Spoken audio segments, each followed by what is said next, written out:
Good morning class.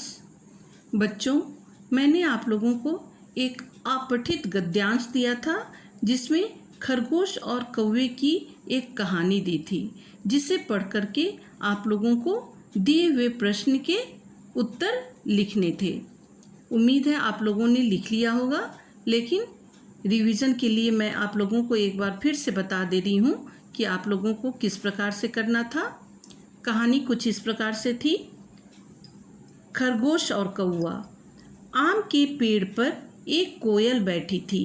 वह मीठा गीत गा रही थी। गाना सुनकर बहुत से नन्हे खरगोश पेड़ के नीचे आ गए। गाना बहुत मधुर था। नन्हे खरगोश नाचने लगे। कौवे ने सोचा, मैं भी गाता हूँ। वह बोला, काँव काँव। नन्हे खरगोश डर गए। वे भागे और घास में जाकर छिप गए। कौवा उदास होकर चुप बैठ गया। तो कहानी इस प्रकार से थी और मैंने यहाँ पर आप लोगों को कुछ प्रश्न दिए थे। इन प्रश्नों का उत्तर आपको इसी पैसेज में से खोजना था। पहला प्रश्न था, आम के पेड़ पर कौन बैठी थी? तो आप यहाँ पर उत्तर लिखते, आम के पेड़ पर एक कोयल बैठी थी। दूसरा प्रश्न था, गाना सुनकर पेड़ के नीचे कौन आ गए? तो आपको यहाँ पर लिखना था, गाना सुनकर पेड़ के नीचे नन्हे खरगोश आ गए। आप यहाँ पर देख सकते हैं, यहाँ पर लिखा हुआ है कि गाना सुनकर बहुत से नन्हे खरगोश पेड़ के नीचे आ गए। तीसरा प्रश्न था, खरगोश क्यों नाच रहे थे? तो यहाँ पर आप देखिए, खरगोश कोयल की मीठी आवाज़ या मीठे गाने को सुनकर नाचने लगे। आप सभी जानते हैं कि कोयल की आवाज़ काफ़ी मीठी होती है और जब भी कोयल की आवाज़ सुनाई पड़ती है तो मन में बहुत खुशी का आनंद होता है और कोयल की मीठी आवाज़ को सुनकर खरगोश भी इतने खुश हो गए कि वे नाचने लगे। अगला प्रश्न था, कौवा ने गाने की बात क्यों सोची?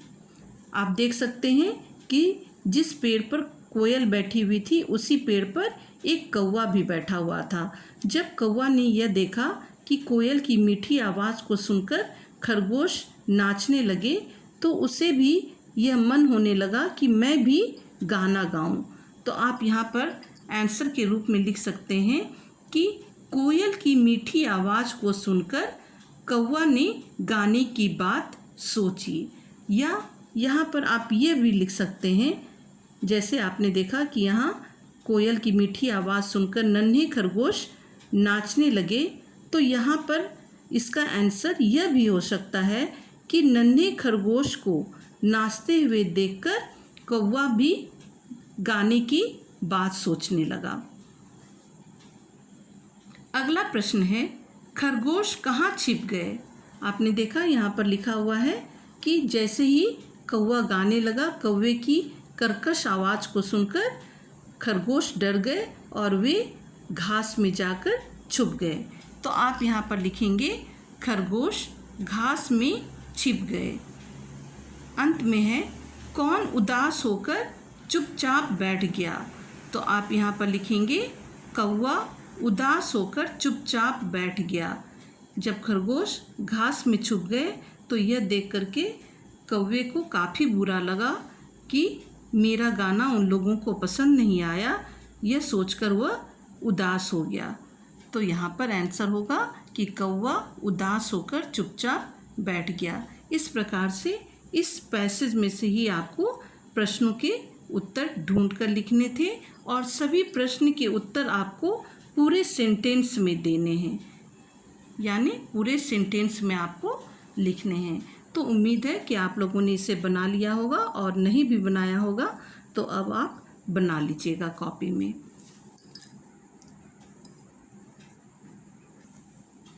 बच्चों, मैंने आप लोगों को एक अभ्यास और दिया है, समान अर्थ लिखें, यानी पर्यायवाची शब्द। पर्यायवाची शब्द में किसी भी शब्द का समान अर्थ होता है। जैसे माँ का माता, जननी, अम्बा। आप कुछ भी उससे मिलता जुलता अर्थ आप लिख सकते हैं। यहाँ पर मैंने आप लोगों को प्रत्येक शब्द का एक मिलता जुलता शब्द यहाँ पर लिख कर के दिया है। ये आप लोगों को पहले भी जा चुका है, लेकिन पहले आप लोगों ने 1 से 10 तक लिखा है और इस बार मैं आप लोगों को 1 से 15 तक दे रही हूँ। यानी कि हाफ ईयरली एग्ज़ाम में आप लोगों को 1 से लेकर 15 तक पढ़ना है। आप एक बार देख लीजिए फिर से।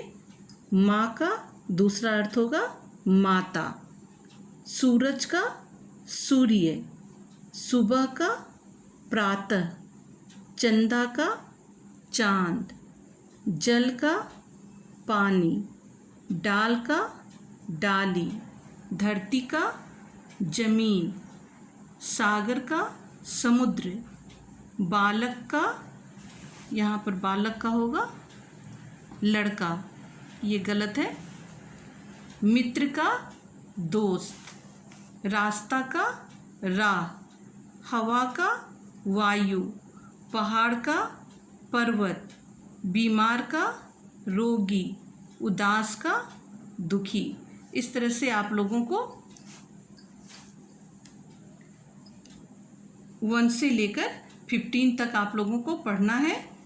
मैं आप लोगों को यह भेज रही हूँ। आप सभी इसे अपनी कॉपी में भी उतार लीजिएगा और याद भी कर लीजिएगा।